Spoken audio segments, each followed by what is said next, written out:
जब तक रसूलुल्लाह सल्लल्लाहु अलैहि वसल्लम मक्का में थे कभी भी किसी वाक़े में भी यहूदियों का जिक्र नहीं हुआ, लेकिन जब रसूलुल्लाह सल्लल्लाहु अलैहि वसल्लम मदीना गए तो वहां पे पहले से बहुत सारे यहूदी आबाद थे। अब क्वेश्चन ये है कि मदीना में इतने सारे यहूदी आए कहां से? क्योंकि यहूदियों को 1000 साल पहले से पता था कि बहुत जल्द मदीना और उसके आसपास एक पैगंबर आने वाला है।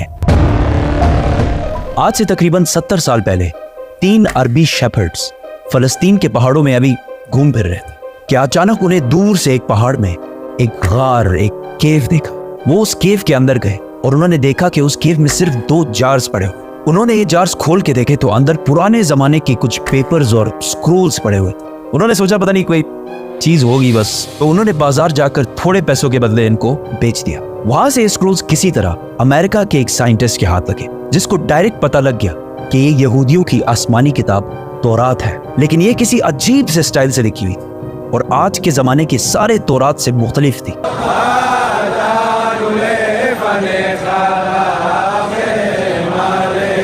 तो उस साइंटिस्ट जॉन सी ट्रेवर ने इन पेपर्स को उस जमाने के सबसे पुराने तौरात जो 1800 साल पुराना था उससे कंपेयर किया, और इन दोनों तौरात का स्टाइल और अंदाज बिल्कुल एक जैसे थे। जिस कागज पर यह तौरात लिखी हुई थी उस साइंटिस्ट ने उसकी कार्बन डेटिंग कराई कि ज्यादा से ज्यादा ये कितने पुराने जमाने के हो सकते। तो पता चला कि ये एटलीस्ट 2200 साल पुराना कागज है जिस पर यह तौरात लिखी हुई है।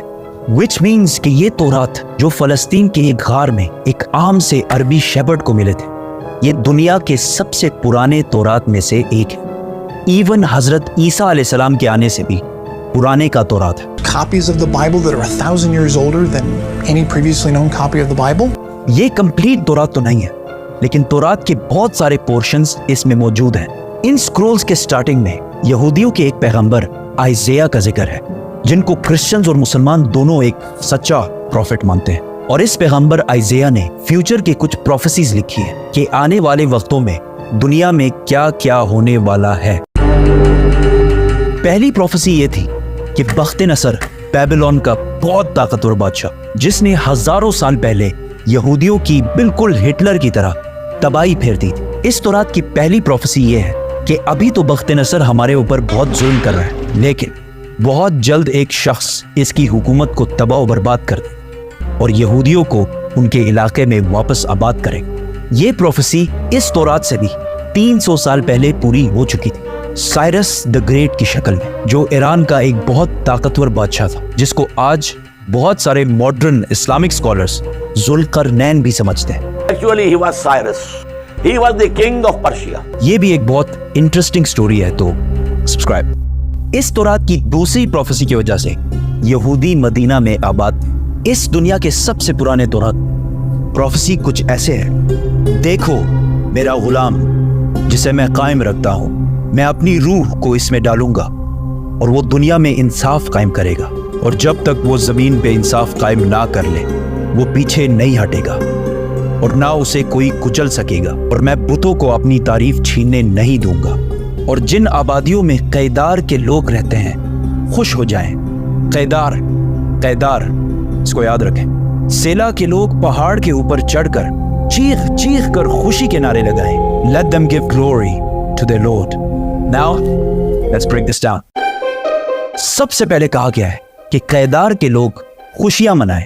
तो अब ये कैदार कौन है और कहां है?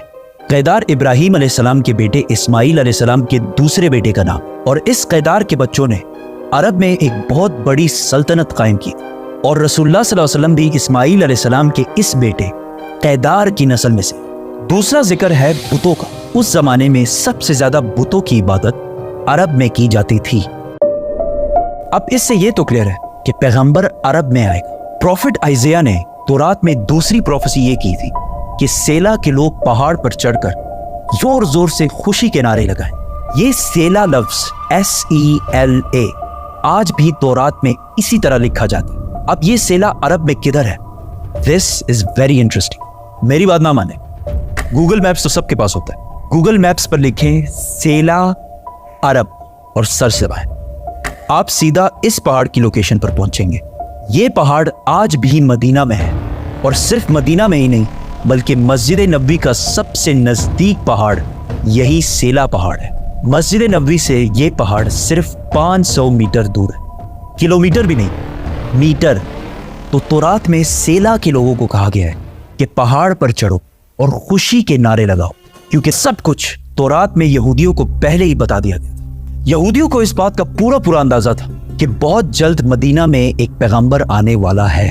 तो आहिस्ता आहिस्ता बहुत सारे यहूदी फलस्तीन से मदीना और इसके आसपास शिफ्ट होना शुरू हुए कि काश हम उस पैगंबर से मिल सकें। और एक दफा तो यहूदी और रोमन एम्पायर की लड़ाई के बाद बहुत सारे यहूदी मदीना और इसके गिर्द जमा होना शुरू हुए और खैबर को, जो मदीना के सबसे करीब सिटी समझी जाती थी, उसको अपना हेडक्वार्टर बनाया। मदीना के अरब यहूदियों के नॉलेज और उनके बिजनेस करने के तरीके से बहुत ज्यादा इंप्रेस थे, जिस तरह आज भी पूरी दुनिया यहूदियों के इंटेलिजेंस और बिजनेस के तरीके से बहुत इंप्रेस है। आहिस्ता आहिस्ता मदीना में यहूदी बढ़ने लगे और मदीना के अरबियों और यहूदियों के दरमियान लड़ाइयाँ होना शुरू हुई। और हमेशा यहूदी मदीना के अरबियों को कहते थे कि आज तो तुम लोगों ने जो करना है कर लो, लेकिन जब हमारा पैगंबर आएगा तब हम तुम लोगों को नहीं छोड़ेंगे। मदीना के अरबी हमेशा इस बात से डरते थे कि कहीं वाकई इनका प्रॉफिट आके हमें खत्म ही ना कर दे। मदीना वालों को जनरेशंस एंड जनरेशंस तक ये बात बताई जा रही थी, जिसकी वजह से मदीना वालों को यकीन हो गया था कि बहुत जल्द एक पैगंबर आने वाला है। इस सब के दरमियान अचानक एक दिन मक्का से एक आदमी मदीना आया जिसका नाम था मसअब बिन उमैर, और उन्होंने मदीना के लोगों को इस्लाम की दावत दी और बताया कि मक्का में एक अरबी पैगंबर आया है जिसकी बात कोई भी मक्का में नहीं माना। ये सुनकर मदीना वाले हैरान हो गए कि एक अरबी बोलने वाला पैगंबर, हो सकता है ये वही पैगंबर है जिससे यहूदी हमें बार बार डराते रहते। तो मदीना वालों ने डायरेक्ट दुनिया में सबसे पहले इस्लाम कबूल कर लिया। यहूदियों को जब इस बात का पता चला कि हमारा पैगंबर तो अरबियों में आ गया, तो उन्होंने साफ डिनाई कर दी कि ये वो पैगंबर है ही नहीं। लेकिन फिर भी कुछ यहूदियों ने इस्लाम कबूल भी किया और इस्लाम के लिए जान भी दी। और तौरात में मोहम्मद सल्लल्लाहु अलैहि वसल्लम के बारे में जो पहले से कहा गया था, ये भी यहूदी जो मुसलमान हो गए थे, ये भी उन्हीं यहूदियों ने डिस्कवर किया था। इसीलिए हजरत सलमान फारसी को भी एक क्रिश्चियन प्रीस्ट ने मदीना ही भेजा था कि वहां एक पैगंबर आने वाला है। यहूदियों ने इस सब को डिनाई कर दिया कि ये वो पैगंबर है ही नहीं, और सिर्फ इनको पैगंबर मानने से इनकार नहीं किया, बल्कि रसूलुल्लाह सल्लल्लाहु अलैहि वसल्लम के खिलाफ हर तरह की साजिश भी की। लेकिन यहूदियों की ताकत खैबर की जंग के बाद पूरे अरब में हमेशा के लिए खत्म कर दी, और वो सारा माल जो यहूदियों ने हंड्रेड्स ऑफ ईयर्स में जमा किया था, सारा मुसलमानों को मिल गया। और मक्का वालों को भी पता चल गया कि खैबर के बाद अगली बारी मक्का वालों की। सबसे पहले काबा को मक्का में इब्राहिम अलैहिस्सलाम ने बनाया था, we all know that। लेकिन यहूदी और ईसाई जो इब्राहिम अलैहिस्सलाम को एक सच्चा पैगंबर मानते हैं, वो सारी इंपॉर्टेंस यरूशलेम को देते हैं और मक्का को बस एक आम सी सिटी कहते हैं, और कहते हैं कि मक्का का इब्राहिम अलैहिस्सलाम और उनके खुदा से कोई ताल्लुक नहीं है। लेकिन इन्हीं की किताब तौरात में क्लियरली लिखा हुआ है कि मक्का में ही खुदा का घर है। आज से 80 साल पहले वर्ल्ड वॉर 2 में हिटलर ने जब नेदरलैंड्स को फतह किया, तो आज जितने भी यहूदी थे उन सारों को एक लाइन में खड़ा किया और आहिस्ता आहिस्ता इन सारों को एक कमरे में ले जाया गया, जिधर गैस से इन सारों को आसानी से कत्ल कर दिया जाता। उधर खड़े सारे यहूदी अपनी मौत का इंतजार कर रहे थे, और इन सब की जबान पर तौरात का एक ही कलमा था, साम 84। ये साम 84 यहूदियों की मेन किताब तनाख और हिब्रू बाइबल के बुक ऑफ साम्स में लिखी हुई है। तनाख यहूदियों के लिए सबसे इंपॉर्टेंट किताब है, और इस तनाख के 3 मेन हिस्से हैं। तौराह जो मूसा अलैहिस्सलाम पर नाजिल हुई, नवियाना जो यहूदियों की बाकी पैगंबरों पर नाजिल हुई, और कैटुएम जिसका एक हिस्सा द बुक ऑफ साम्स है जो दाऊद अलैहिस्सलाम पर नाजिल हुई थी, जिसे मुसलमान ज़बूर के नाम से जानते हैं। साम 84 में लिखा है, कितनी खूबसूरत है आपके रहने की जगह, ए अजीम रब। ब्लेस्ड आर द पीपल जो आपके घर में रहते हैं और हर वक्त आपकी इबादत करते हैं, और उनका दिल सिर्फ पिलग्रिमेज हज की तरफ होता है। जब वो बक्का की खुश्क वादी के पास से गुजरते हैं, बक्का तो वो उस वादी को स्प्रिंग्स चश्मों में बदल देते हैं। They go from strength to strength, जिसका असली हिब्रू तर्जुमा है they go from mountain to mountain. यहूदियों की इस किताब में क्लियरली लिखा है कि खुदा का एक घर है बक्का की खुश्क वादी में, और उसके पास चश्मा भी है, और वहां लोग पहाड़ से पहाड़ की तरफ जाते हैं। ये क्लियरली काबा की बात हो रही है जो मक्का में है, जिसके पास जमजम का कुआं है, और लोग सफा के पहाड़ से मरवा की तरफ जाते हैं। لیکن یہاں تو لکھا ہے کہ اللہ کا گھر مکہ میں ہے. اس کا مکہ سے کیا تعلق ہے؟ تعلق ہے قرآن کے سورہ آل عمران میں اللہ فرماتے ہیں کہ کہہ دیجئے کہ اللہ نے جو کہا ہے سچ کہا ہے اور پیروی کرو ابراہیم کی جو بالکل اپ رائٹ تھے اور مشرک نہیں تھے.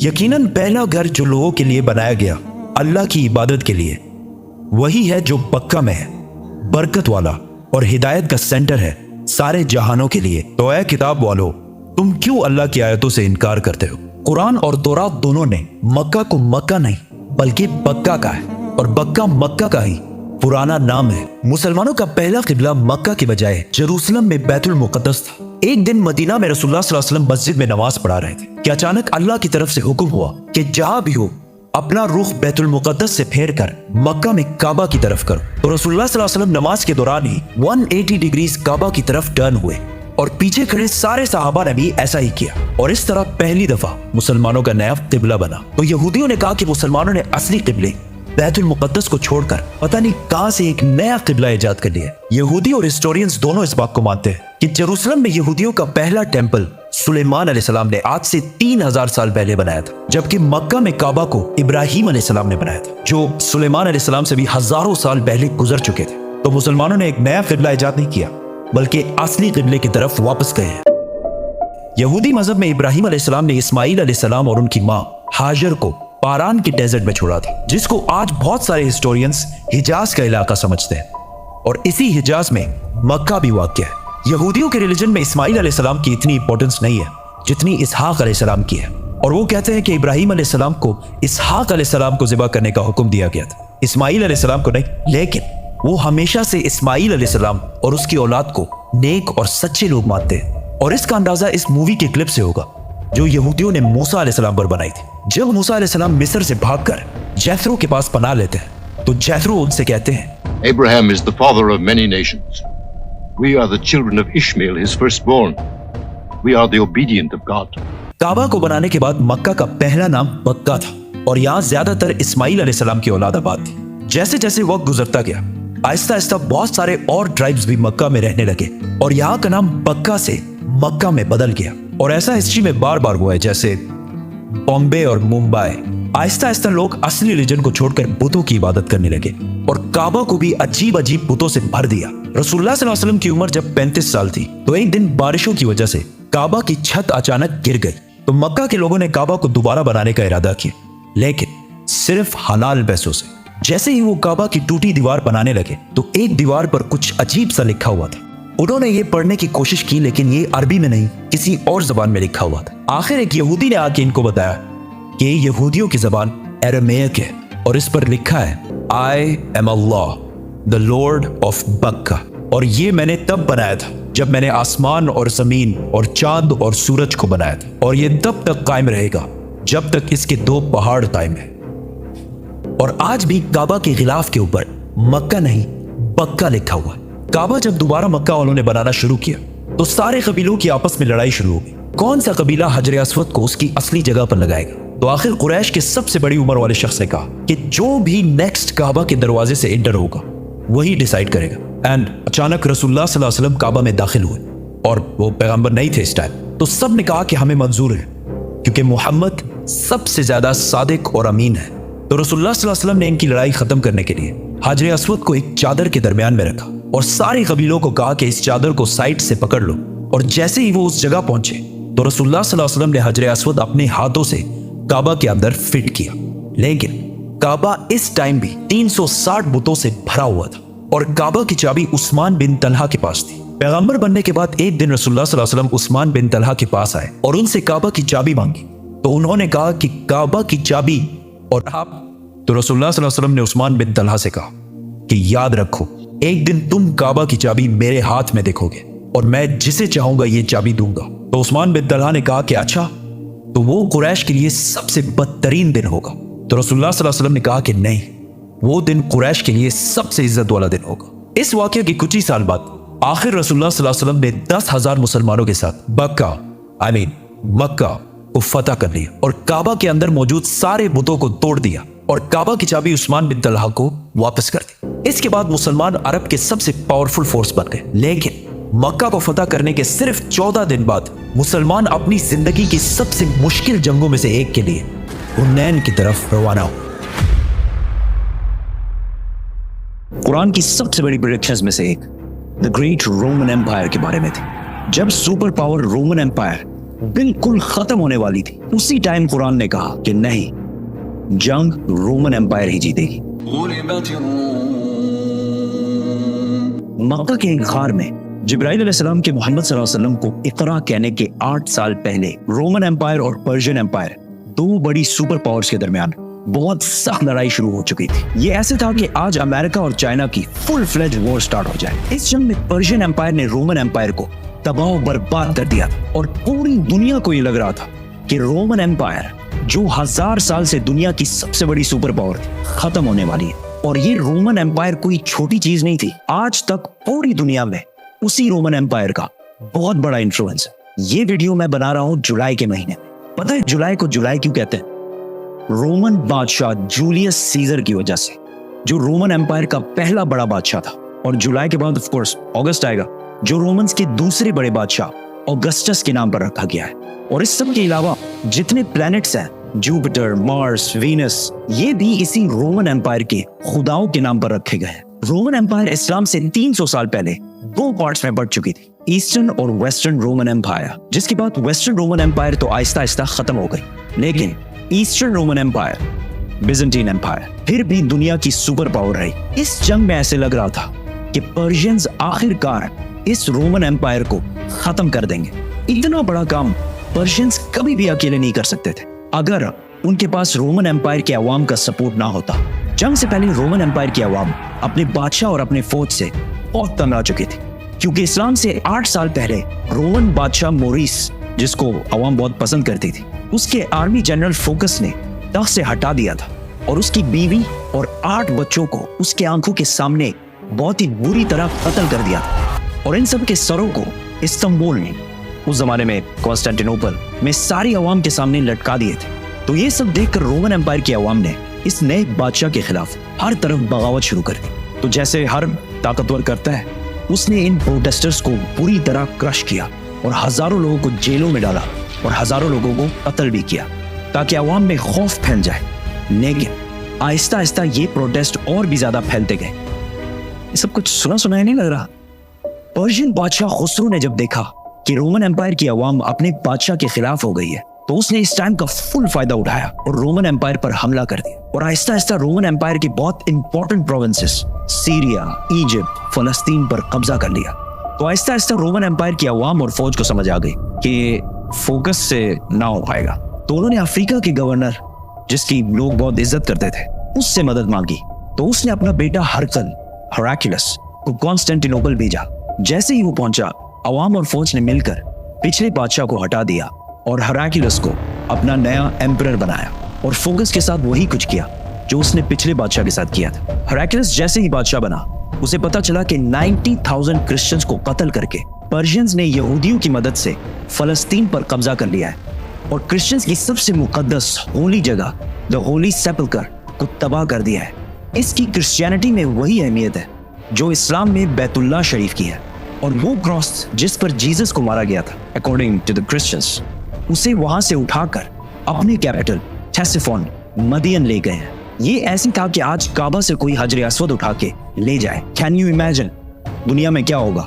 इस जंग में रोमन्स किस लेवल तक हार चुके थे, इसका अंदाजा इस लेटर से होगा जो पर्शिया के बादशाह खुसरो ने रोमन एम्परर हेराक्लियस को लिखा था, जो आज तक बिल्कुल ठीक ठाक मौजूद है। फ्रॉम खुसरो, सब खुदाओं से बड़ा खुदा, master of the whole world, to Heraclius, मेरा एक छोटा सा गुलाम, तुम कहते हो तुम्हारा खुदा सबसे बड़ा है, तो किधर है वो खुदा? और उसने जेरूसलम को मुझसे बचाया क्यों नहीं?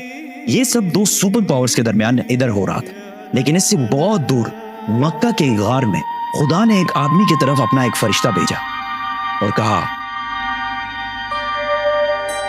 Muhammad, read. इस्लाम ने आते ही यहूदी और क्रिश्चियंस के सारे पैगंबरों को सही कहा, जिसकी वजह से पहले लोगों को लग रहा था कि इस्लाम एक नया रिलीजन नहीं बल्कि क्रिश्चियनिटी की ही एक ब्रांच है। तो मक्का वाले मुसलमानों को ताने देने लगे कि जिस तरह आग की इबादत करने वाले पर्शियंस ने रोमन एम्पायर को तबाह कर दिया है, उसी तरह हम तुम मुसलमानों को भी तबाह करेंगे। उस टाइम क्रिश्चियंस और मुसलमानों का एक ही हाल था और दोनों का इन हालात से निकलना इम्पॉसिबल लग रहा था। इतने टेंस और सख्त टाइम में अल्लाह ने कुरान के सूरह रोम में रोमन्स और मुसलमानों दोनों की कामयाबी की प्रेडिक्शन की। बिस्मिल्लाहिर्रहमानिर्रहीम। पास वाले मुल्क में रोमन्स डिफीट हो चुके हैं, लेकिन इस हार के कुछ ही साल बाद ये दोबारा कामयाब होंगे और वो दिन वो होगा जब अल्लाह की दी हुई फतह पर मुसलमान खुशियां मना रहे होंगे। इन आयत में 2 प्रेडिक्शंस की गई हैं कि आज तो रोमन्स हार रहे हैं, लेकिन कुछ सालों बाद रोमन्स दोबारा कामयाब होंगे और उसी दिन मुसलमान भी अपनी कामयाबी का जश्न मना रहे होंगे। मक्का में सबने इन आयत का बहुत मजाक उड़ाया कि रोमन एम्पायर का बच जाना इम्पॉसिबल है, लेकिन हजरत अबू बकर रज़ियल्लाहु ताला अन्हु का इस्लाम के पहले दिनों में ही कुरान पर इतना यकीन था कि उन्होंने मक्का के एक काफिर से शर्त लगाई कि अगर रोमन्स 3 साल बाद कामयाब ना हुए तो मैं तुम्हें 10 ऊंट दूंगा, और अगर कामयाब हो गए तो उस टाइम तक इस्लाम में गैम्बलिंग और शर्त लगाना बैन नहीं हुआ था। जब रसूलुल्लाह सल्लल्लाहु अलैहि वसल्लम को इस शर्त का पता चला तो उन्होंने अबू बकर रज़ियल्लाहु ताला अन्हु से कहा कि इस शर्त में 3 साल का टाइम बढ़ाकर 10 साल कर दो और ऊंट 10 से बढ़ाकर 100 कर दो। उस काफिर ने ये टर्म्स आसानी से मान लिए क्योंकि रोमन्स का जीतना इम्पॉसिबल हो चुका था। ब्रिटिश हिस्टोरियन एडवर्ड डिबोन, जिसने रोमन एम्पायर पर 6 वॉल्यूम्स की किताब लिखी है, उसने भी लिखा है कि कुरान की इस प्रोफेसी का 7-8 साल के बाद भी पूरा होने का कोई चांस नहीं लग रहा था, क्योंकि पर्शियंस बिल्कुल रोमन एम्पायर की कैपिटल कॉन्स्टेंटिनोपल के पास पहुंच चुके थे और इसे चारों तरफ से घेर लिया था। बट कॉन्स्टेंटिनोपल को फतह करना इम्पॉसिबल था और इस वाकये के 900 साल बाद तक भी कॉन्स्टेंटिनोपल को कोई फतह नहीं कर सकता। आखिर इसे ऑटोमन एम्पायर उस्मानिया सल्तनत के सिर्फ 21 ईयर ओल्ड सुल्तान महमद ने कश्तियां पहाड़ों पर चढ़ाकर इसे फतह किया था। And I can't wait to tell that story, so subscribe. Constantinople जब हर तरफ से घेर लिया गया था तो हेराक्लियस ने पर्शियन बादशाह खुसरो को खत लिखा और उससे भीख मांगी कि तुम जो कहोगे हम करेंगे, सिर्फ हमें जिंदा रहने दो। लेकिन खुसरो ने कहा एक शर्त है, तुम्हें क्रिश्चियनिटी छोड़कर हमारे रिलीजन मतलब आग की इबादत करनी पड़ेगी। तो रोमन एम्परर हेराक्लियस अपनी कैपिटल कॉन्स्टेंटिनोपल को छोड़कर ब्लैक सी की तरफ से पर्शियन एम्पायर की नॉर्दर्न साइड पे आ गया और उसी टाइम रसूलुल्लाह सल्लल्लाहु अलैहि वसल्लम भी मक्का को छोड़कर मदीना हिजरत कर गए। यहाँ पर हेराक्लियस ने पोप से मदद मांगी और उसे कहा कि पर्शियंस मेरे खिलाफ नहीं है, ये क्रिश्चियनिटी के खिलाफ है। तो पोप ने पूरे यूरोप से पैसे जमा किए और हेराक्लियस को भेजे, जिससे हेराक्लियस ने पर्शियन एम्पायर की नॉर्दर्न साइड से एक सरप्राइज अटैक की तैयारी की और पर्शियंस पर फुल फोर्स के साथ हमला कर दिया। क्योंकि पर्शियंस सारे इस्तांबुल फतह करने में बिजी थे तो उनके अपने किंगडम का डिफेंस बहुत कमजोर हो गया था। हेराक्लियस बहुत तेजी से आगे बढ़ता गया और एक के बाद एक सिटी फतह करता गया और आखिरकार वो उस सिटी पहुंचा जो पर्शियंस के लिए सबसे होली सिटी थी, जो पर्शियंस का मक्का था, जिसमें उनका सबसे बड़ा आग का टेंपल भी था, जिसमें आग बहुत सालों से जल रही थी। तो हेराक्लियस ने अपना पूरा बदला लिया और उस सिटी को उसी तरह तबाह किया जिस तरह उन्होंने जेरूसलम को तबाह किया था। इस वाकये के बाद गेम कंप्लीटली चेंज होने लगी और ये कई सालों में रोमन्स की पहली बड़ी जीत थी और वो इसके बाद अपनी खोई हुई सल्तनत दोबारा हासिल करने लगे। और इसी टाइम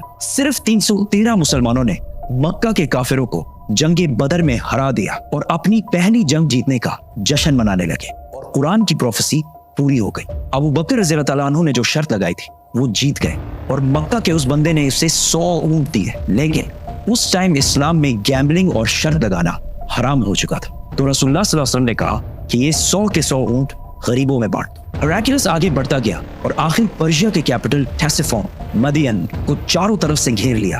पर्शियंस को जब कोई और उम्मीद नजर नहीं आई तो खुसरो के बेटे ने अपने बाप और अपने 18 भाइयों के सर काट दिए और रोमन एम्पायर के सामने सरेंडर कर दिया। और इस जंग में रोमन एम्पायर का जितना नुकसान हुआ था वो सारे पैसे वापस करने का वादा किया और अपनी सारी फौज को रोमन एम्पायर से वापस बुला लिया। मतलब पर्शियन एम्पायर बहुत ही बुरी तरह हार गई। रोमन एम्पायर ने उस क्रॉस को जो पर्शियंस जेरूसलम से बहुत गुरूर में लेकर गए थे वापस लाया और उसे उसी जगह पर रखा जहां वो पहले था। और इसी साल मुसलमानों और मक्का वालों के दरमियान सुलह हुदैबिया की हिस्टोरिक एग्रीमेंट हुई, जिससे मुसलमानों की तकदीर हमेशा के लिए बदल गई और कुरान ने इसे एक बहुत बड़ी फतह कहा। हेराक्लियस अब तो दुनिया का सबसे ताकतवर बादशाह बन गया था, लेकिन सुलह हुदैबिया के कुछ ही अरसे बाद रसूलुल्लाह सल्लल्लाहु अलैहि वसल्लम ने इसी हेराक्लियस को एक लेटर लिखा और इसे इस्लाम की दावत दी, लेकिन हेराक्लियस नहीं माना और अगले कुछ ही सालों में मुसलमानों ने ऑलमोस्ट पूरी रोमन एम्पायर को फतह कर लिया, और सिर्फ रोमन एम्पायर को नहीं, पर्शियन एम्पायर को भी फतह कर लिया, और आज तक मुसलमानों से ये इलाके दोबारा कोई भी नहीं छीन सका। इंसानों की तारीख की सबसे बड़ी सैर, 7 आसमानों की सैर, अल-इस्रा वल Meraj. You believe that Muhammad went to heaven on a winged horse? Yes, I believe in God. शब मेराज में सिदरतुल मुंतहा। ये इतना अजीम सफर मक्का में रसूलुल्लाह सल्लल्लाहु अलैहि वसल्लम की जिंदगी के सबसे मुश्किल और सख्त टाइम में हुआ। पहले आप सल्लल्लाहु अलैहि वसल्लम का बाइकआउट किया गया, फिर आप सल्लल्लाहु अलैहि वसल्लम के दिल के सबसे करीब लोग हजरत अबू तालिब और हजरत खदीजा रज़ियल्लाहु ताला अन्हा की वफात, फिर ताइफ में आप सल्लल्लाहु अलैहि वसल्लम को इतने पत्थरों से मारा गया कि जूते खून से भर गए। एंड टू टॉप दैट, मक्का में आप सल्लल्लाहु अलैहि वसल्लम की सिटीजनशिप भी खत्म कर दी गई। और जब आप सल्लल्लाहु अलैहि वसल्लम मक्का में किसी और की पनाह में रह रहे थे, अल्लाह ने इसी सबसे मुश्किल टाइम आप सल्लल्लाहु अलैहि वसल्लम को इंसानों की तारीख की सबसे बड़ी सैर कराई, 7 आसमानों की सैर। A journey like none before. ये 7 आसमानों का सफर नबूवत के 11वें साल में हुआ, which means ऑलमोस्ट बिल्कुल मिडल में, और ये सफर रसूलुल्लाह सल्लल्लाहु अलैहि वसल्लम की जिंदगी का टर्निंग पॉइंट था। 7 आसमानों के इस सफर से पहले आप सल्लल्लाहु अलैहि वसल्लम मक्का में बहुत सख्त जिंदगी गुजार रहे थे, लेकिन इस सफर के डायरेक्ट बाद आप सल्लल्लाहु अलैहि वसल्लम ने मदीना हिजरत फरमाई, जहां एक नई रियासत के लीडर और बादशाह के तौर पर उनकी जिंदगी बिल्कुल बदल गई। एक दिन मक्का में आधी रात को जिब्राईल अलैहिस्सलाम आप सल्लल्लाहु अलैहि वसल्लम को बुराक पर मक्का से जेरूसलम बैतुल मुकद्दस की तरफ ले गए। ये बुराक नाम बर्क से निकला है, जिसका मतलब है लाइटनिंग, और हो सकता है इसका ये नाम इसकी लाइटनिंग स्पीड की वजह से इसको मिला हो। बैतुल मुकद्दस में आप सल्लल्लाहु अलैहि वसल्लम ने सारे पैगंबरों की इमामत की, और वहां से जिब्राईल अलैहिस्सलाम के साथ आप सल्लल्लाहु अलैहि वसल्लम पहले आसमान की तरफ रवाना हुए। पहले आसमान का दरवाजा इनके लिए खोला गया, और ये दरवाजा हमारे दरवाजों जैसा नहीं था। पहले आसमान में आप सल्लल्लाहु अलैहि वसल्लम की मुलाकात आदम अलैहिस्सलाम से हुई। उनकी राइट साइड पर जन्नत के लोग और उनके लेफ्ट साइड पर जहन्नुम में लोग थे। आदम अलैहिस्सलाम यूनिवर्स के पहले इंसान और दुनिया के सारे इंसान इन्हीं की औलाद हैं, और आदम अलैहिस्सलाम का जिक्र कुरान में 25 दफा हुआ है। आप सल्लल्लाहु अलैहि वसल्लम ने उन्हें सलाम किया, उन्होंने सलाम का जवाब दिया, और आप सल्लल्लाहु अलैहि वसल्लम दूसरे आसमान की तरफ रवाना हुए। वहां उनकी मुलाकात ईसा और याह्या अलैहिस्सलाम से हुई। ईसा और याह्या अलैहिस्सलाम एक दूसरे के कजन्स थे, जिन्हें क्रिश्चियनिटी में जीसस और जॉन द बैप्टिस्ट कहा जाता है। ये दोनों पैगंबर आज से 2000 साल पहले रोमन एम्पायर के स्टेट फलस्तीन में पैदा हुए, और इन दोनों कजन्स की जिंदगी बहुत ही मुश्किल हालत में गुजरी। हजरत याह्या अलैहिस्सलाम को एक जालिम हुक्मरान ने शहीद कर दिया, और इनकी शहादत को आज भी लोग करबला में इमाम हुसैन की शहादत से कंपेयर करते हैं। इनके कजन ईसा अलैहिस्सलाम के साथ भी यही होने वाला था, लेकिन अल्लाह ने आखिरी टाइम उन्हें दुनिया से उठा लिया। कुरान में याह्या अलैहिस्सलाम का जिक्र 5 दफा हुआ है, और हजरत ईसा अलैहिस्सलाम का जिक्र 25 मरतबा हुआ है। आप सल्लल्लाहु अलैहि वसल्लम ने इन्हें सलाम किया, उन्होंने सलाम का जवाब दिया, और आप सल्लल्लाहु अलैहि वसल्लम तीसरे आसमान की तरफ रवाना हुए। वहां उनकी मुलाकात यूसुफ अलैहिस्सलाम से हुई। यूसुफ अलैहिस्सलाम आज से ऑलमोस्ट 3600 साल पहले फलस्तीन में पैदा हुए, एंड वी ऑल नो कि कैसे वो वहां से इजिप्ट, जो उस जमाने का सुपर पावर था, उसके वाइस रॉय मतलब बादशाह के बाद सबसे ताकतवर वजीर बने। ये ऐसे था कि आज कोई यूके का प्राइम मिनिस्टर बने। यूसुफ अलैहिस्सलाम का जिक्र कुरान में 27 मरतबा हुआ है, और ये वाहिद पैगंबर है जिनकी डिटेल्स कुरान में बाइबल से भी ज्यादा है। आप सल्लल्लाहु अलैहि वसल्लम ने उन्हें सलाम किया, उन्होंने सलाम का जवाब दिया, और आप सल्लल्लाहु अलैहि वसल्लम जिब्राईल अलैहिस्सलाम के साथ चौथे आसमान की तरफ रवाना हुए। वहां उनकी मुलाकात इदरीस अलैहिस्सलाम से हुई। इदरीस अलैहिस्सलाम दुनिया के पहले इंसानों में से थे। आदम अलैहिस्सलाम और शीत अलैहिस्सलाम के बाद इदरीस अलैहिस्सलाम को इंसानों का तीसरा नबी माना जाता है, और दुनिया में सबसे पहले जुल्म के खिलाफ जिहाद इन्होंने ही किया था। इदरीस अलैहिस्सलाम को दुनिया का पहला साइंटिस्ट भी समझा जाता है, क्योंकि उन्होंने पहली दफा दुनिया में पेन कलम यूज किया था। पहली दफा आसमान में स्टार्स और प्लैनेट्स की मूवमेंट को ऑब्जर्व करके इंसानों की जिंदगी आसान बनाई थी। इदरीस अलैहिस्सलाम का जिक्र कुरान में 2 मरतबा हुआ है। आप सल्लल्लाहु अलैहि वसल्लम ने इन्हें सलाम किया, उन्होंने सलाम का जवाब दिया, और आप सल्लल्लाहु अलैहि वसल्लम 5वें आसमान की तरफ रवाना हुए। वहां आप सल्लल्लाहु अलैहि वसल्लम की मुलाकात हारून अलैहिस्सलाम से हुई। जब मूसा अलैहिस्सलाम पैगंबर बने तो उन्होंने अल्लाह से दुआ की कि मेरे भाई हारून को भी मेरे इस मिशन में शामिल करें, तो इस तरह हारून अलैहिस्सलाम भी पैगंबर बने। मूसा अलैहिस्सलाम ने हारून अलैहिस्सलाम को सिर्फ इसलिए चूज नहीं किया कि वो उनके भाई थे, बल्कि इसलिए क्योंकि हारून अलैहिस्सलाम बनी इसराइल के सबसे बड़े स्कॉलर्स में से थे। मूसा अलैहिस्सलाम बचपन से फिरौन के घर में पले बड़े थे, जिसकी वजह से उन्हें बनी इसराइल की किताबों और स्क्रिप्चर्स का इतना इल्म नहीं था। तो उन्हें एक ऐसे शख्स की जरूरत थी जिसके पास इन सारी चीजों का इल्म हो, और वो थे हारून अलैहिस्सलाम। और आज तक यहूदियों में سب سے زیادہ اسکالرز ہارون علیہ السلام کی اولاد میں سے ہیں، جس کی وجہ سے ہارون علیہ السلام کی اولاد کو یہودیوں میں ایک اسپیشل سٹیٹس حاصل ہے، جس طرح اسلام میں سیدوں کو حاصل ہے۔ ہارون علیہ السلام کا ذکر قرآن میں 20 مرتبہ ہوا ہے۔ آپ صلی اللہ علیہ وسلم نے انہیں سلام کیا، انہوں نے سلام کا جواب دیا، اور آپ صلی اللہ علیہ وسلم چھٹے آسمان کی طرف روانہ ہوئے۔ وہاں آپ صلی اللہ علیہ وسلم کی ملاقات ایک ایسے پیغمبر سے ہوئی جن کا ذکر قرآن میں سب سے زیادہ کیا گیا ہے، 136 ٹائمز، کیونکہ موسیٰ علیہ السلام کی سٹوری کو آج تک دنیا کی سب سے زیادہ انٹرسٹنگ اور آؤٹ اسٹینڈنگ سٹوری سمجھا جاتا ہے، اور آج بھی بکس، کامکس اور ایون ہالی ووڈ کی سب سے بڑی فلمز موسیٰ علیہ السلام کی سٹوری سے کہیں نہ کہیں انسپائرڈ ہوتی ہیں، جیسے کہ Superman, Harry Potter and many others. یہ سارے سٹوریز بلینز آف ڈالرز کما چکے ہیں۔ And I was like, come on, this is Musa alayhi salam's story. ہوا ایسے کہ جب یوسف علیہ السلام مصر کے پرائم منسٹر بنے تو انہوں نے اپنے 11 بھائیوں کو بھی ایجپٹ میں آباد کیا، اور کافی جنریشنز تک وہ ادھر ہی رہے، اور آہستہ آہستہ وہ ایجپٹ کے سب سے اسٹرانگ اور رچ کمیونٹی بنے ایز یوزول۔ لیکن یہ دیکھ کر مصر کے لوگ ان سے ڈرنے لگے، اور انہوں نے بنی اسرائیل پر ظلم کرنا شروع کیا، اور آخر سارے یہودیوں کو غلام بنا دیا، اور بنی اسرائیل مصر والوں کے 400 سال تک غلام رہے، جس میں انہوں نے ان پر بہت ظلم کیے۔ آخر 400 سال بعد موسیٰ علیہ السلام کے ذریعے اللہ نے بنی اسرائیل کو فرعون کی غلامی سے نکال دیا۔ وہاں سے آپ صلی اللہ علیہ وسلم 7ویں اور آخری آسمان پہنچے، جہاں ان کی ملاقات ان کی great great great grand father سے ہوئی، حضرت ابراہیم علیہ السلام۔ پچھلے ہزاروں سال سے دنیا کے سب سے بڑے ریلیجنز ابراہیمک ریلیجنز رہے ہیں، اور آج بھی دنیا کی 60% آبادی انہی ابراہیمک ریلیجنز کو فالو کرتی ہے، اور ہر دن 5 وقت کی نمازوں میں مسلمان ابراہیم علیہ السلام کے لیے اسپیشل دعا کرتے ہیں۔ اس کے بعد آپ صلی اللہ علیہ وسلم سدرۃ المنتہا کے پاس پہنچے۔ وہاں آپ صلی اللہ علیہ وسلم کو بیت المعمور دکھایا گیا، جس کا ہر دن 70,000 نئے فرشتے طواف کرتے ہیں۔ سدرۃ المنتہا آخری باؤنڈری ہے، وہ آخری حد ہے، مخلوق کوئی اس سے آگے نہیں جا سکتی۔ لیکن رسول اللہ صلی اللہ علیہ وسلم کو اجازت تھی، اسی لیے وہ جبرائیل علیہ السلام کو چھوڑ کر اکیلے آگے بڑھے اور اللہ کے دربار میں حاضر ہوئے۔ آپ صلی اللہ علیہ وسلم سے بعد میں صحابہ نے پوچھا کہ کیا آپ نے اندر اللہ کو دیکھا؟ تو آپ صلی اللہ علیہ وسلم نے کہا کہ میں کیسے دیکھتا، وہاں نور، لائٹ کا پردہ تھا۔ یہاں اس اتنے عظیم سفر کا اصلی مقصد ظاہر ہوا۔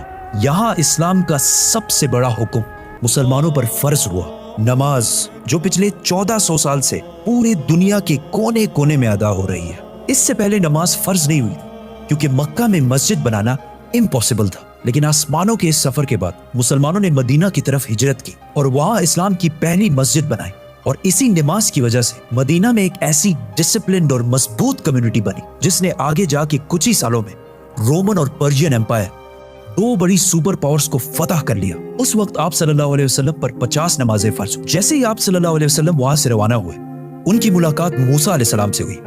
موسیٰ علیہ السلام نے ان سے کہا کہ آپ کی امت 50 نمازیں کبھی بھی ادا نہیں کر سکتی، تو آپ اللہ کے دربار میں واپس جائیں اور ان سے اسے کم کرنے کی ریکویسٹ کر۔ صحیح بخاری میں ہے کہ رسول اللہ صلی اللہ علیہ وسلم واپس گئے اور اللہ سے ریکویسٹ کی، جس پر اللہ نے نمازیں 50 سے کم کر کے 40 کر دی۔ آپ صلی اللہ علیہ وسلم واپس موسیٰ علیہ السلام کے پاس گئے تو انہوں نے کہا کہ 40 بھی امپاسبل ہے، واپس جا کر اللہ سے ریکویسٹ کریں کہ وہ 40 سے بھی کم کریں، اور اس طرح تھوڑا آنا جانا چلتا رہا اور آخر نمازیں 5 پر فکس ہوئی۔ لیکن موسیٰ علیہ السلام نے پھر آپ صلی اللہ علیہ وسلم کو کہا کہ آپ کی امت 5 نمازیں بھی دن میں ادا نہیں کر سکتی، لیکن آپ صلی اللہ علیہ وسلم نے کہا کہ اس کے بعد اللہ سے نمازیں اور کم کرنے میں مجھے شرم آتی، میں 5 نمازوں پر راضی ہوں۔ آپ صلی اللہ علیہ وسلم کو اس سفر میں جنت، دوزخ اور گنہگار لوگوں کی سزائیں سب دکھائی گئی۔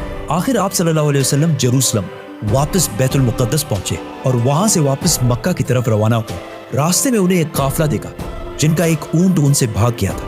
جیسے ہی آپ صلی اللہ علیہ وسلم واپس مکہ پہنچے تو مکہ والے سارے سو رہے تھے، which means یہ سارا کچھ آپ صلی اللہ علیہ وسلم نے ایک ہی رات میں کیا تھا۔ اب یہ کیسے پاسبل ہے؟ آئنسٹائن کی تھیوری آف ریلیٹیوٹی کے مطابق What is time? Time is not absolute, Time is not absolute. جس کا مطلب ہے کہ اگر ایک شخص تیز موو ہو رہا ہے اور دوسرا اپنی جگہ پر کھڑا ہے تو یہ دونوں ٹائم کو بالکل ڈیفرنٹ محسوس کریں گے، اور اگر کوئی لائٹ کے سپیڈ کے قریب ٹریول کرے تو اس کے لیے ٹائم بہت ہی سلولی پاس ہوگا۔ And as we know، Buraq کا نام ہی اس کی لائٹننگ سپیڈ کی وجہ سے رکھا گیا ہے، اسی لیے آپ صلی اللہ علیہ وسلم کے لیے یہ رات بہت لمبی تھی اور باقی ساروں کے لیے یہ ایک نارمل رات تھی۔ جیسے ہی آپ صلی اللہ علیہ وسلم مکہ واپس پہنچے، ان کو پتا تھا کہ اگر وہ یہ ساری باتیں مکہ والوں کو بتائیں گے تو مکہ والے ان کا بہت مذاق اڑائیں گے، لیکن آپ صلی اللہ علیہ وسلم نے ساروں کو کلیئرلی کمپلیٹ سٹوری سنا دی، जिसकी वजह से मक्का वालों ने उनका बहुत मजाक उड़ाया और आप सल्लल्लाहु अलैहि वसल्लम से बैतुल मुक़द्दस के बारे में क्वेश्चंस पूछने लगे, क्योंकि उनको पता था कि इससे पहले आप सल्लल्लाहु अलैहि वसल्लम बैतुल मुक़द्दस कभी भी नहीं गए। लेकिन उसी टाइम आप सल्लल्लाहु अलैहि वसल्लम की मेमोरी को और स्ट्रॉन्ग करने के लिए अल्लाह ने बैतुल मुक़द्दस को आप सल्लल्लाहु अलैहि वसल्लम के सामने पेश किया, इसी तरह जिस तरह आप इस टाइम ये वीडियो देख रहे हैं। मक्का वाले आप सल्लल्लाहु अलैहि वसल्लम से बैतुल मुक़द्दस के बारे में पूछते रहे और आप सल्लल्लाहु अलैहि वसल्लम उनके हर बात का जवाब देते रहे, जिससे वो सारे बिल्कुल शॉक हो गए।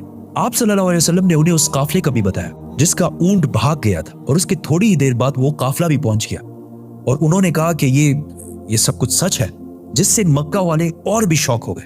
लेकिन ये ऐसा वाकया है कि जिसे आज भी और उस जमाने में भी मानना बहुत ही मुश्किल था, जिसकी वजह से कुछ कमजोर ईमान वाले मुसलमान भी इस्लाम से फिर गए और आप सल्लल्लाहु अलैहि वसल्लम के दोस्त जिन्होंने आप सल्लल्लाहु अलैहि वसल्लम को पनाह दी थी, उन्होंने भी आप सल्लल्लाहु अलैहि वसल्लम की बात नहीं मानी। लेकिन जब अबू बकर रज़ियल्लाहु ताला अन्हु को इसका पता चला तो उन्होंने कहा कि अगर रसूलुल्लाह सल्लल्लाहु अलैहि वसल्लम ने कहा है तो ये यकीनन बिल्कुल सच बात होगी, जिस पर उनका नाम उस दिन से अबू बकर सदीक पड़ा। ये सफर कोई मामूली सफर नहीं था, बल्कि इसने इस्लाम की सख्त दिन खत्म करके इस्लाम की उरूज के दिन शुरू किए, और इससे अगले ही साल मदीना से 72 लोग आप सल्लल्लाहु अलैहि वसल्लम को अपने बादशाह और लीडर के तौर पर मक्का से मदीना की तरफ ले जाने के लिए आए।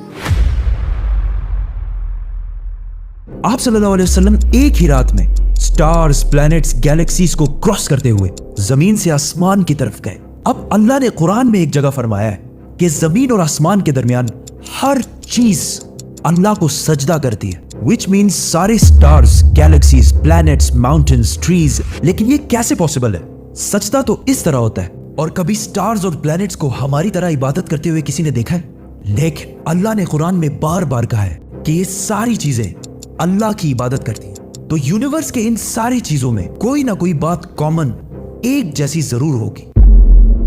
आज से बहुत साल पहले पूरी दुनिया का ये ख्याल था कि जमीन, अर्थ ही दुनिया का सेंटर है, और जमीन तो साकिन है बेटा, जमीन रोटेट करती ही नहीं है, जमीन गर्दिश नहीं करती। लेकिन आज से 400 साल पहले गैलीलियो, जो एक इटालियन साइंटिस्ट थे, उसने 2 लेंसेज को अलाइन करके रखा, तो उसे पता चला कि ऐसे करने से दूर की चीजों को करीब से देखा जा सकता है। छोटे लेवल पर टेलीस्कोप्स दुनिया में पहले भी मौजूद थे, लेकिन इन्हें सिर्फ फौजी और समंदरी सफरों में यूज किया जाता था। लेकिन गैलीलियो ने इसी टेलीस्कोप को इंप्रूव करके इंसानों की तारीख में पहली दफा इसका रुख आसमान की तरफ किया, जिससे उसने दुनिया से पहली बार सूरज और चांद को बिल्कुल करीब से देखा। और गैलीलियो ने इन सारों की मूवमेंट को ऑब्जर्व करना शुरू किया। 1300 दुनियाओं को अगर मिला लिया जाए, इससे एक जुपिटर बनता है। गैलीलियो ने देखा कि ये भी बाकी प्लैनेट्स की तरह गोल है, लेकिन जुपिटर के ऊपर जो लाइट है वो महीने के डिफरेंट दिनों में बिल्कुल बदल रही है, और उसने देखा कि वीनस और सैटर्न का भी यही हाल है।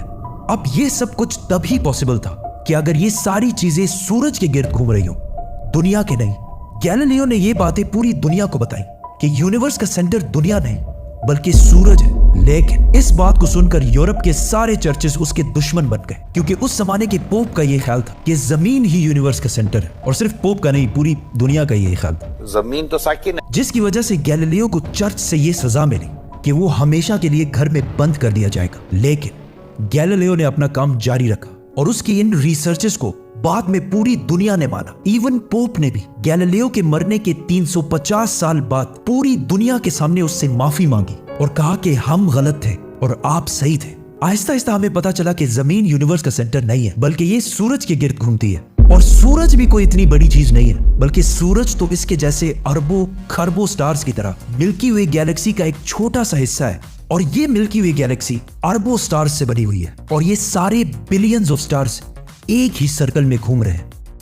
हम तो सूरज के गिर्द घूम रहे हैं, तो सूरज जैसे अरबों खरबों स्टार्स मिलकर किसके गिर्द घूम रहे हैं? Super massive black hole. Have a supermassive black hole at their center.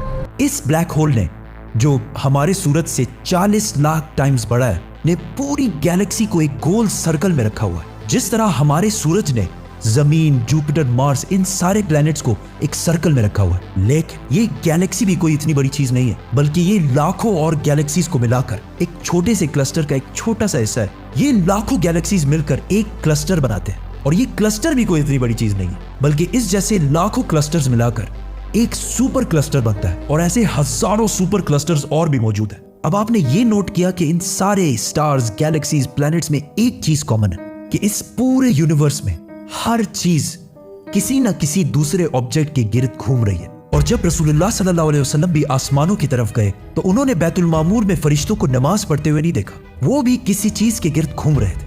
لیکن گھومنے کا عبادت سے کیا تعلق ہے؟ اللہ نے تو کہا ہے کہ یہ ساری چیزیں عبادت کرتی ہیں. آپ کو پتہ ہے اللہ نے یہ بات کس صورت میں کہی ہے؟ سورہ حج میں. حج میں مسلمان پوری دنیا سے اسلام کی سب سے مقدس اور ہولی جگہ کعبہ کے پاس جاتے ہیں اور بار بار اس کے گرد گھومتے ہیں. اب اس سرکل کرنے کا مطلب کیا ہے؟ جب مسلمان کعبہ کے گرد گھومتا ہے تو وہ اس وقت اکیلا نہیں گھوم رہا ہوتا، بلکہ چاند، پلانٹ، سٹارز، گیلیکسیز، کلسٹرز ساروں کے ساتھ ایک ہی عبادت میں شامل ہو جاتا ہے. تو یہ ساری چیزیں ہماری طرح عبادت نہیں کرتی، بلکہ ہم مکہ جا کر ان کی طرح عبادت کرتے ہیں. لیکن اس آیت میں تو لکھا ہے کہ یہ ساری چیزیں اللہ کو سجدہ کرتی ہیں. سجدہ کا مطلب صرف ہمارے والا سجدہ نہیں ہے، بلکہ اللہ کے نظام کے مطابق چلنے کو بھی سجدہ کہہ سکتے ہیں. لیکن اللہ نے اس آیت میں صرف سٹارز، گیلیکسیز اور پلانٹس کا نہیں کہا، بلکہ ہر چیز، پہاڑ، درخت، جانور، سب کا کہا ہے. یہ تو سرکلز میں نہیں گھومتے. آج سے ہزاروں سال پہلے اینشنٹ گریس میں یہ کانسیپٹ بنا کہ کائنات کی ہر چیز ایک بہت ہی چھوٹے پارٹیکل ایٹم سے بنی ہوئی ہے، جس کو پھر 2000 سال تک پوری دنیا بھول گئی.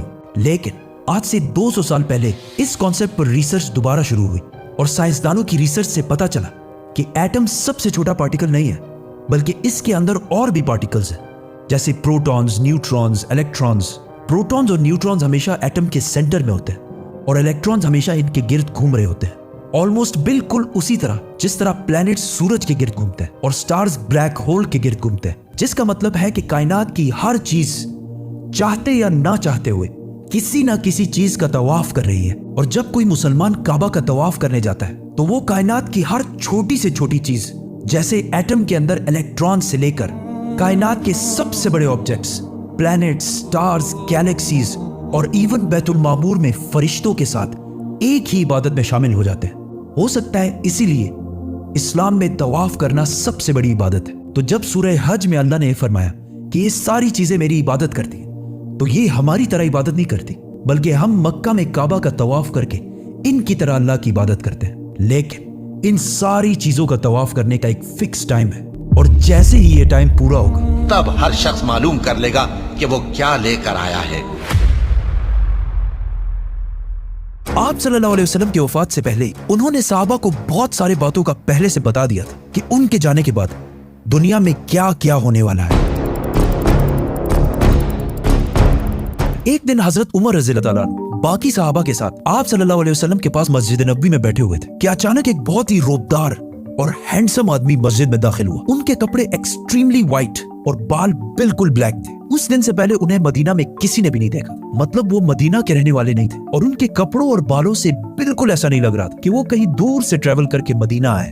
مسجد میں بیٹھے سارے صحابہ اس شخص کو غور سے دیکھ رہے تھے. وہ آدمی سیدھا مسجد نبوی کے اندر آیا اور آ کے رسول اللہ صلی اللہ علیہ وسلم کے بالکل سامنے بیٹھ گیا اور کہا، اے محمد، مجھے اسلام کے بارے میں بتائیں. اس آدمی کے جانے کے بعد آپ صلی اللہ علیہ وسلم نے صحابہ سے پوچھا کہ کیا تم نے اس شخص کو پہچانا؟ یہ جبریل علیہ السلام تھے اور تمہیں تمہارا دین سکھانے کے لیے آئے تھے. آپ صلی اللہ علیہ وسلم نے جبریل کو اسلام کے بارے میں بتایا کہ اللہ کے سوا کسی کو خدا نہ ماننا، محمد کو اللہ کا رسول ماننا، نماز، روزہ، زکوٰۃ اور حج ادا کرنا. جس پر جبریل علیہ السلام نے کہا کہ آپ نے بالکل سچ فرمایا. پھر جبریل علیہ السلام نے آپ صلی اللہ علیہ وسلم سے ایمان کے بارے میں پوچھا. آپ صلی اللہ علیہ وسلم نے فرمایا کہ اللہ کو ماننا، اس کے اینجلز، فرشتوں کو ماننا، اس کی کتابوں کو ماننا، اس کے پیغمبروں کو ماننا، آخرت کو ماننا اور تقدیر کو ماننا. جس پر جبریل علیہ السلام نے پھر کہا کہ آپ نے بالکل سچ فرمایا. جبریل علیہ السلام نے آپ صلی اللہ علیہ وسلم سے احسان کے بارے میں بھی پوچھا، اور پھر جبریل علیہ السلام نے آپ صلی اللہ علیہ وسلم سے پوچھا کہ قیامت، the day of judgment، کب آئے گی؟ جس پر آپ صلی اللہ علیہ وسلم نے کہا کہ جتنا آپ کو پتا ہے صرف اتنا ہی مجھے پتا ہے، مطلب قیامت کے دن کا اللہ کے سوا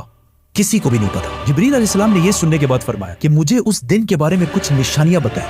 اب تک اس ڈسکشن میں جتنی بھی باتیں ہوئی ان سب کو آپ صلی اللہ علیہ وسلم پہلے بھی ایکسپلین کر چکے، کیونکہ یہ واقعہ آپ صلی اللہ علیہ وسلم کی وفات سے کچھ ہی عرصے پہلے ہوا تھا، جب آلموسٹ سارا قرآن نازل ہو چکا تھا. لیکن اس کے بعد جو آپ صلی اللہ علیہ وسلم نے قیامت کی نشانیاں بتائی وہ اس سے پہلے کسی کو بھی پتا نہیں تھی، اور ان نشانیوں کا تعلق صحابہ سے زیادہ ہم سے ہے، کیونکہ جو نشانیاں آپ صلی اللہ علیہ وسلم نے بتائی وہ صحابہ نے اپنی زندگی میں پورے ہوتے نہیں دیکھی، بلکہ وہ نشانیاں آج ہم دیکھ رہے ہیں. which means जिब्रील अलैहिस्सलाम सिर्फ सहाबा को नहीं बल्कि आज के मुसलमानों को भी क़यामत की बहुत इंपॉर्टेंट निशानियां सिखाना चाहते थे। आप सल्लल्लाहु अलैहि वसल्लम ने जिब्रील अलैहिस्सलाम को जवाब दिया कि जब एक लौंडी अपने मालकन को जन्म देगी, जिसको बहुत सारे स्कॉलर्स समझते हैं कि जब औलाद अपने वालिदैन को गुलाम समझेगी, और जब ये नंगे पैर गरीब शेफर्ड्स चरवाहे एक दूसरे से लंबी बिल्डिंग्स बनाने में कंपटीशन मुकाबला करेंगे। जिब्रील अलैहिस्सलाम ने फिर कहा कि आपने बिल्कुल सच फरमाया, और उठकर वहां से चले गए। आप सल्लल्लाहु अलैहि वसल्लम ने सहाबा को भेजा कि कोई जाकर इस आदमी को ढूंढे, लेकिन उस दिन के बाद ये आदमी किसी को भी नहीं दिखा।